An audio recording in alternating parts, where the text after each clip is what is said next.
Hello and welcome to another modelling video. This is Alan from the Mokonomani YouTube with another modelling video. Day 4 of Tank Week. We have the Churchill A.V.R.E, very special, a original Matchbox boxing. Don't think yet reviewed on YouTube.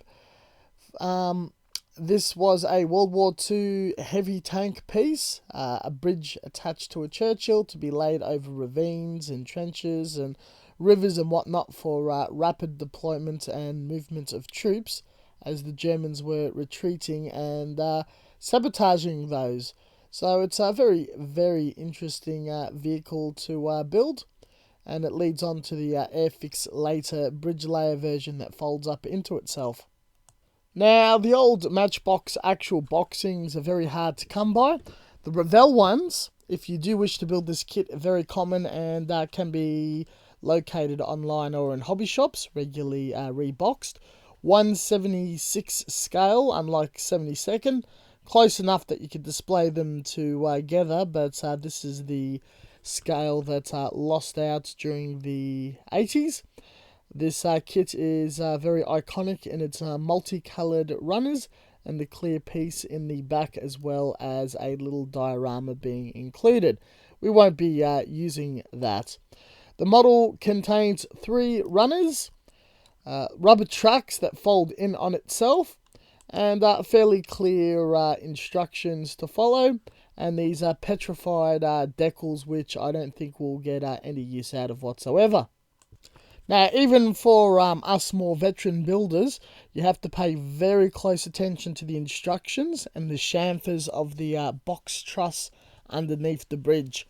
If you pay attention in how it all slots together, the assembly is absolutely genius. A bit of plastic cement, but I'm using the extra thin quick stuff. It assembled very, very quickly, and the bridge section is just absolutely awesome. Could not enjoy it anymore.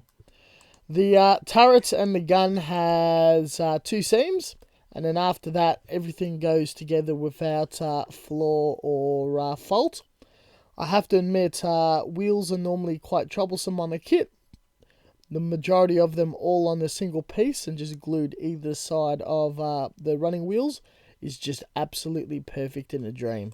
Once the actual wheel blocks are assembled, the armour plates placed around and on top, the entirety of the hull just slots together beautifully. With the tracks being armoured and covered at the very top, you can hide the actual holes or gaps around there, though I just chopped it a bit finer or shorter and wrapped it around with super glue, preventing a removal, breakdown or splitting over time. The winch system was quite challenging to put together. I just glued one bit at a time and then reinforced with super glue, which led to adding little bits of detail and stuff around the front and the back. Very, very easy. The connecting joint of the bridge to the front was very challenging. That didn't work out too well, but with a little super glue and putty fixed that. Now, do keep in mind, this is an insanely old kit. It's sitting next to the Airfix. They look very similar in proportion and detail, though I know for a fact that there is imperfections and inaccuracies. That ignored aside, very cool. Proportionately, I really love the look of it. Running the actual wiring and all that was pretty much a pain. But the aesthetic of it is just absolutely interesting, and it's a sort of subjects that are not really covered unless aftermarket resin or scratch built. I can't highly recommend this particular kit enough to attempt. Getting straight into it, the building process did take many, many hours, not quick whatsoever. Painting, very, very easy.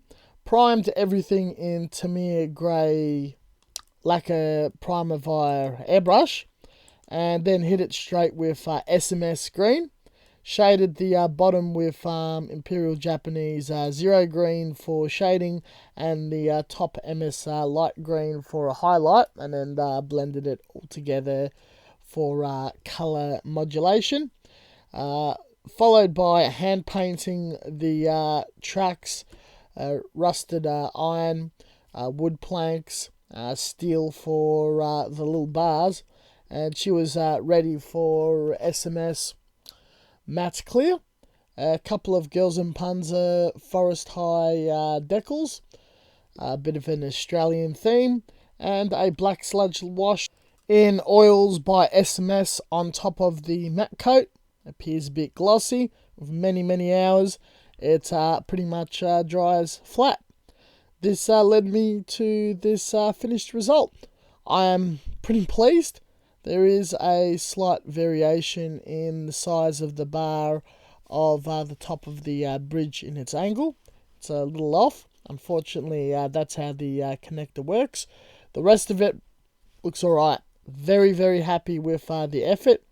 3 seams to deal with. Everything just clocks together. The build, you're looking at about several hours. That wasn't too quick. And everything else just came together, especially the drying time for all the joints. And everything else just came together, paint, decal-wise, whatnot.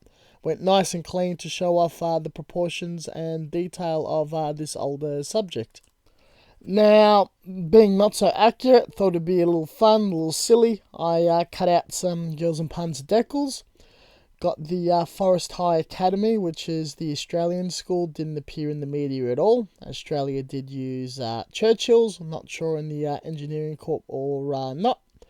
And a bit of a kangaroo on the back. I didn't concentrate too much on weathering or anything. Thought it'd be new on base or freshly released bit of armour.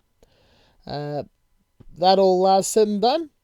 Thank you very much for watching. As always, until next time, stay tuned for further videos. We've got 3 more videos for Tank Week for Friday, Saturday, Sunday. Be sure to check that out, as well as the rest of the tanks in our playlist and other content we have on YouTube and Facebook. Catch you guys next time, and stay tuned for more content.